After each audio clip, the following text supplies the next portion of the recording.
Entrepreneurs need to have that healthy dose of narcissism, that when everybody tells us we can't do it, we can dig deep and keep pushing. And then we also have to trust our gut, right? And not out logic our gut. So it's the, when you have doubt, you have no doubt. When I got hired by College Pro Painters 35 years ago, they interviewed franchisees and looked for three things: leadership, attainment, and tenacity.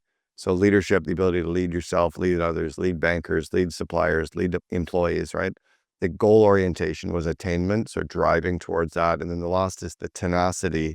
The tenacity was that dog-like work ethic to get over, under, around any obstacle put in one's path. And you're kind of bumping your head against that tenacity wall right now, where you're going like, have I just hit impossible? Because there is the possibility that it just is impossible. And then there's also the possibility that you're one night away from the night before you become that overnight success again, right? Where there's lots of those stories where, Colonel Sanders got 140 no's before a banker said yes. And, Roy Disney got 74 no's before somebody said yes to invest. So if anybody, if I got 74 no's, I'd probably be like, it's over, right? So I don't know how he was able to do that one last call to get there. So my experience share was when I started the CO Alliance the very first year, I ended up doing $1 million more in profit than I thought I was making. Net, I had a check or a letter from the IRS that I owed $420,000 more than I thought I owed. And I was like, holy fuck, what happened there? I went for a walk with Dave Berg and Joe Polish and Gordy Buffton, and we were hiking Camelback, and I opened up and said, guys, like, I just literally got hit. And I just bought my home in Arcadia. I had this massive home on Lafayette, and I was leveraged, and I'm like, how do I pay a $420,000 tax bill that I don't have? And on the course of the hike, we recognized I either had to grow revenue, I had to cut overhead, or I had to increase my gross margins.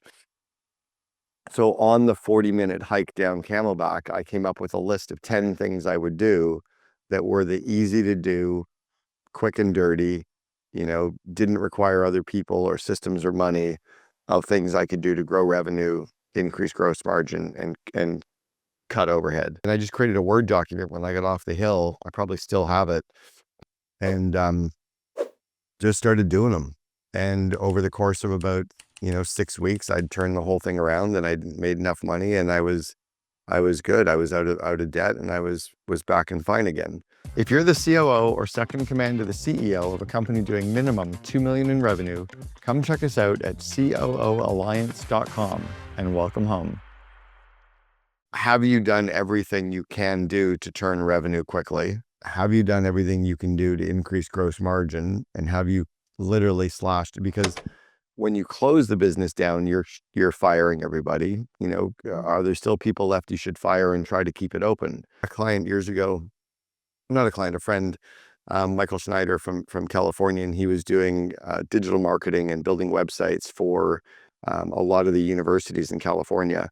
And the governments in 2009 started to send him IOUs. And he's like, well, what do I do with the, they're like, well, we'll pay you. We just can't pay you now. Like, and he's like, well, what do I do for my rent and that's not our problem. All of your skills as an entrepreneur have nothing to do with the industry that you're in. Your ability to plan and to budget and do sales and do marketing and lead people and talk to bankers and problem solve and time management, priority management, all that shit, you could run a pizza parlor and be just fine. So this doesn't have to be your forever. It's kind of like my first wife and I, when I got divorced, it crushed me for a long period of time. I felt like a failure. I felt like a loser. I felt embarrassed telling to my friends. And then I would tell a friend, then be like 3 minutes later, like, hey, do you want to go golfing? I'm like, I'm getting divorced. They're like, yeah, I know, you'll be fine.